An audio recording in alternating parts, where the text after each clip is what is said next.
keren. Wah, mantap.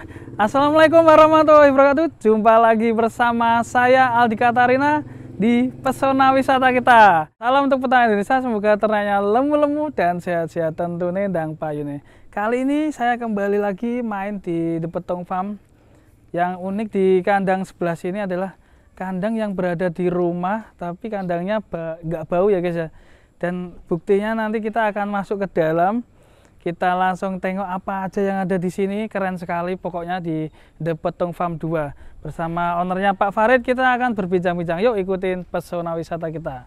Oke, kita udah sampai di The Petong Farm. Kita bersama Pak Farid nih. Assalamualaikum Pak Farid. Waalaikumsalam kawan-kawan. Artis ya. Siapa namanya? Ya ini Pak Farid ini. Selamat sore Pak. Ini kabarnya gimana Pak? Alhamdulillah kabar baik nih teman-teman semuanya. Tambah ganteng ya Pak ya?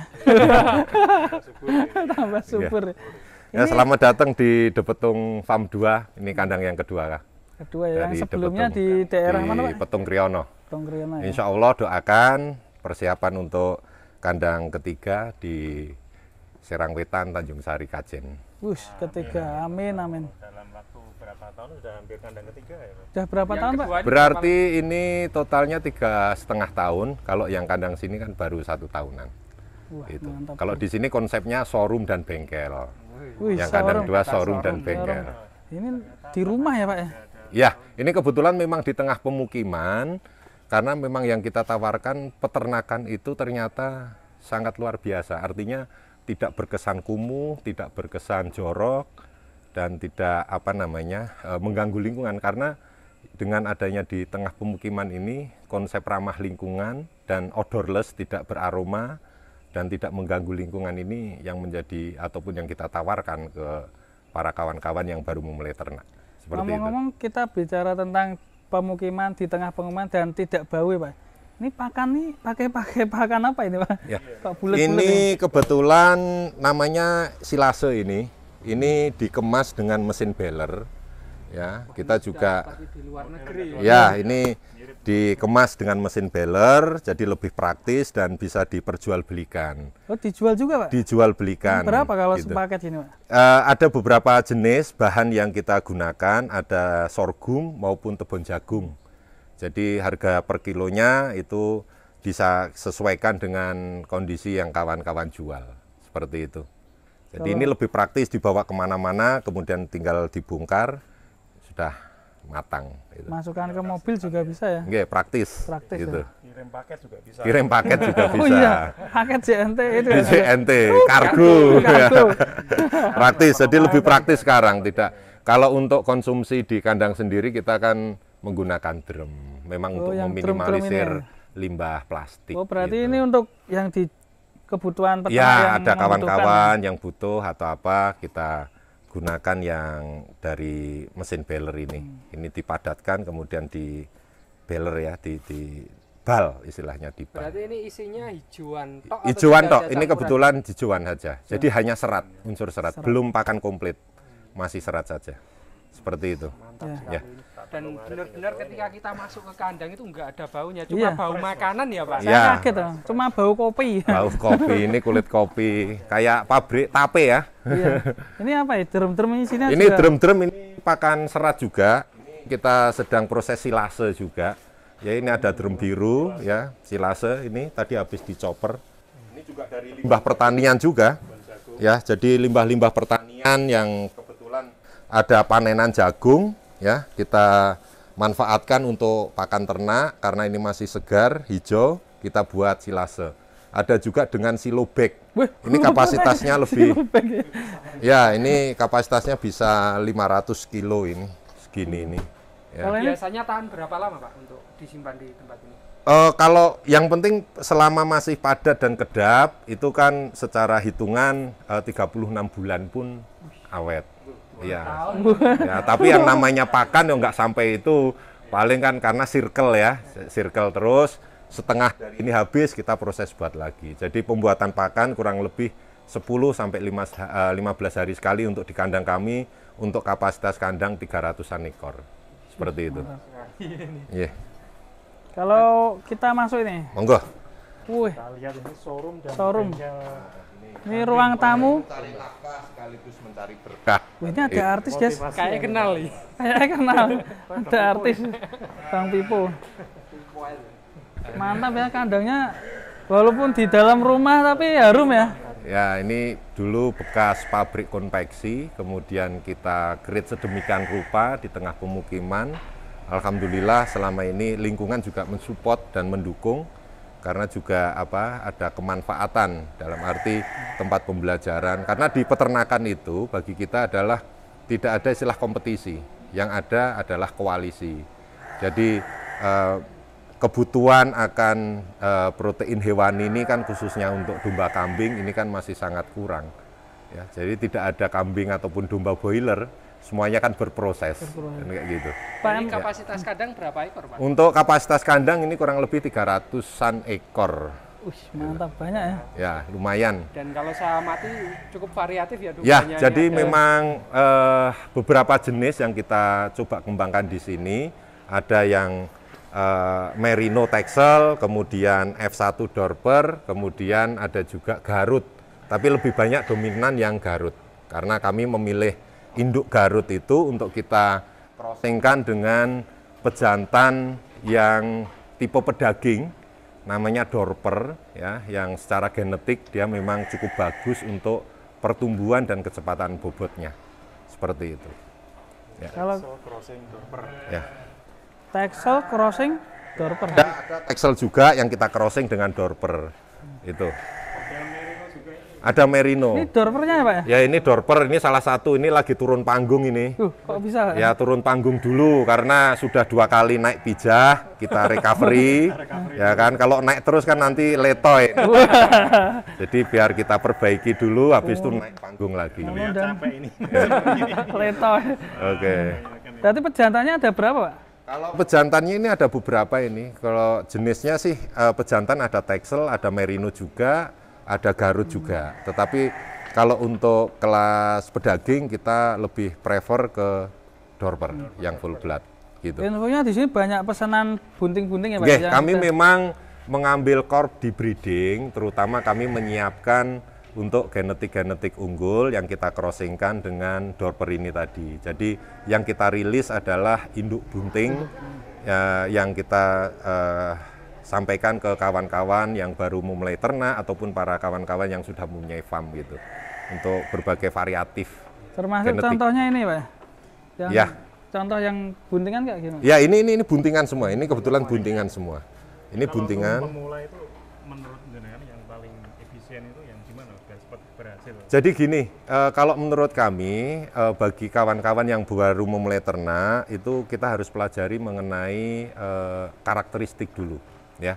Jadi jangan bernafsu untuk jumlah banyak, ya. Tetapi mulai dari sedikit dikembangkan, setelah ketemu pola dan sistem sesuai dengan topografi dan geografi setempat, mereka boleh untuk bisa kembangkan yang lain. Nah, kita menyediakan induk bunting ini kan untuk memotong waktu, ya, memotong waktu ketika dia beternak. Jadi rilis dari kami anggaplah 2 bulan, lah usia bunting 5 bulan kan, jadi 3 bulan di kandang customer itu dia sudah merasakan hasilnya. Nah, setelah itu boleh nanti mau untuk fattening ataupun untuk bermain milking dan sebagainya itu karena tahapan-tahapannya harus dilalui dengan baik. Seperti itu. Maka di tempat kami ini kan ada beberapa SOP terutama 5 manajemen yang harus kita pegang dengan baik. Yang pertama salah satunya adalah pemilihan induk ataupun bakalan, ya. Kemudian yang kedua masalah manajemen kandang, yang ketiga manajemen pakan, yang keempat manajemen perawatan, dan hilirnya itu adalah pemasaran. Kalau soal pemasaran itu selama kualitas ternak bagus, tanpa iklan, tanpa kita harus promo pun, orang ketika mengetahui pasti dimanapun akan dikejar. Karena kualitas itu yang akan bicara, jadi tidak mengkhianati dari usaha yang kita lakukan. Apalagi sekarang dunianya medsos. Ya, Medsos lebih enak gitu, seperti itu. Jadi selain juga domba seperti ini, kami juga tadi ada showroom dan bengkel. Lah bengkel itu yang kami maksud, mungkin ada kawan-kawan di peternak-peternak yang mungkin dia beberapa kasuistis, mungkin agak kurus atau apa, itu kita beli di sini, kita coba riset apakah kasus-kasus ya kasus-kasusnya apakah metabolik atau kurang perawatan atau apa. Lah ini apa namanya, kita coba riset itu. Nah, kita perbaiki, kita benerin. Dulu ada yang sampai tulang belulang tapi masih bernyawa. Nah, itu kan. Nah, tapi akhirnya alhamdulillah sudah mulai ada tumbuh dan sebagainya. Ternyata mungkin karena kurang care oleh pemilik sebelumnya. Maka kita coba perbaiki di sini. Seperti itu. Kan kasihan juga, namanya beternak itu kan harus menjiwai dan mencintai apa yang kita pelihara. Gitu. Karena mereka adalah makhluk hidup juga seperti kita semuanya. Gitu. Dan ini untuk apa, bakalan indukan yang apa ya digunakan di sini atau paling dipilih yang jenis apa, Pak? Kalau kami mensuges ataupun menyarankan untuk genetiknya itu yang domba lokalnya adalah Garut gitu ya. Karena yang pertama, Garut itu tipikalnya prolifik. Jadi dia berpotensi beranak banyak. Yang kedua, dia lebih adaptif. Baik itu di tempat panas ataupun dingin sesuai dengan MDPL dan topografi masing-masing para kawan-kawan peternak ini. Kemudian selain adaptif lingkungan juga adaptif pakan. Baik itu pakan kering, pakan basah, mau segar, fermentasi, silase, mereka lebih cepat untuk beradaptasi. Kemudian secara liter size-nya juga bagus dan pas ya gitu. Karena menurut kami Garut ini ya, domba Garut ini juga lokal tetapi masih terukur mengenai genetiknya. Jadi ada tradisi di wilayah Sunda sana, misal adu domba itu ya, itu sebuah tradisi dan pasti menjadi domba kontes. Jadi tentu untuk bisa kontes kan ada genetik-genetik unggul yang dilakukan dan seperti itu. Ya, maka kita juga mencoba itu. Tetapi selain itu ada juga lokal juga atau dombos ya di sini, atau istilahnya dulu cross texel. Itu juga bagus untuk tipe pedaging, ya, tetapi agak kelemahannya adalah dia seringnya beranak tunggal, gitu. Tapi pertumbuhan anaknya pasti bagus karena anak tunggal, seperti itu. Tapi kalau untuk ngejar populasi, kami mensuges ke Garut, induk Garut, itu. Yeah. Yang belakang juga ada. Yeah, ini Garut juga, ini. Garut ya. Yeah, ini Garut juga. Biasanya ciri khasnya di tanduknya ya. Ini Kupingnya, ya. Kuping. Kalau Garut itu ciri khasnya kan dia tidak punya telinga atau rumpung istilahnya. Telinganya rumpung, ya. Telinganya rumpung. Dan dia jenisnya ekor tipis. Karakteristiknya dia memang agak giras atau lebih agresif. Domba ekor tipis itu tipikalnya lebih agresif. Tapi kalau saya amati untuk domba Garut dia agak Ramping. Ya, Iya, tinggi. Dia cenderung lebih tinggi. Ya, maka kalau di cross dengan Dorper yang dia pendek tapi gemuk gitu, nah, itu nanti pas. Itu. Tinggi tapi tetap gemuk. Iya. Nah, nanti genetik selanjutnya kan bisa dia secara postur, liter size yang tadi saya bilang itu kan ketemu dengan badan yang lebar dan seterusnya. Sip ya. Ini akan bagus. Iya. Kita crossing. Saya pintar bereksperimen. Selalu bereksperimen. Ya kayak kalau jenis kambing ya. Kalau jenis kambing itu kan ada namanya sapera, sanen dan etawa. Kemudian sapero, sanen dan senduro. Ya. Ya. Ya. Sementara kami bermain di domba tipe pedaging, kami juga ke depan dengan kandang baru dengan kapasitas mungkin bisa 1.000-1.500 ekor. Kemudian konsep kami di kandang ketiga nanti adalah edukasi, kemudian breeding dan fattening. Kami mencoba mengklaster di 70 breeding, 30-nya fattening. Jadi nanti circle-nya dari peranakan kami sendiri, kita akan ketahui bahwa percepatan untuk ke fatteningnya juga lebih bagus. Itu karena ketahuan bapaknya siapa kan seperti itu. Mantap. Ini kalau yang di sini ini siapa? Ini sama, ini masih Garut juga. Ya, Garut. Ini juga sudah jadi indenan kawan-kawan peternak. Tinggal nggih. Kami pun menyatakan bunting itu dengan USG veteriner. Jadi kita USG ultrasonograf nggih. oleh tenaga medis veteriner, dokter hewan ataupun sarjana peternakan untuk mengecek tentang kebuntingannya. Lebih Jadi valid nggak ya. Nggih, dirogoh lebih kayak valid. sapi, Mas Rio. Ya, jadi tidak beli kucing dalam karung mengira-ira. Jadi recordingnya nanti kan bentuk file foto kita kasihkan ke customer gitu. Dikawinkan dengan dorper tadi. Ya, dengan dorper. yang kita kawinkan dengan dorper itu. Jadi recordingnya jelas, usia kebuntingan berapa, kemudian isinya berapa, itu juga sebenarnya tahu jumlahnya. Biasanya kirim ke daerah mana aja, Pak? Alhamdulillah ini Jawa Timur, Jawa Barat, Jawa Tengah juga lengkap. Komplit. Harus Komplit. inden dulu ya Pak tapi ya? Inden, memang di tempat kami lebih mementingkan kualitas daripada kuantitas. Kami menjaga agar kondisi kualitas dari ternak, karena ini kan ibarat kata yang kita rilis ini janinnya. Janin, induk ini kan sebenarnya kayak kos-kosan saja. Kos-kosan. Ya kan, kos-kosannya. Gitu. Makanya kos-kosannya harus yang representatif. Maka dengan kondisi litter size yang baik itu dipijah dengan domba dorper, nanti janin-janin itulah atau anak-anak dari hasil silangan itu yang harus kita kembangkan. Sehingga nanti ke depan dihasilkan domba-domba tipe pedaging yang mempunyai kualitas yang lebih baik. Yang Kalau unggul. pemilihan indukan yang bagus yang gimana Pak? Ada beberapa ciri tentunya ya mengenai soal-soal indukan yang baik, tentu dari perform dulu ya.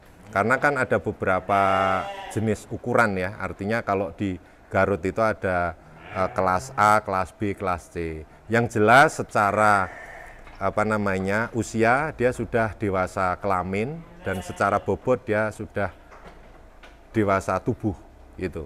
Jadi di tempat kami minimal bobot 25 kilo itu baru siap untuk dipijah. Dan minimal usia 6 bulan itu sudah siap pijah. Oke mantap. Terakhir Gitu. Pak ini kalau Komplit ya. ya komplit sekali ya ini.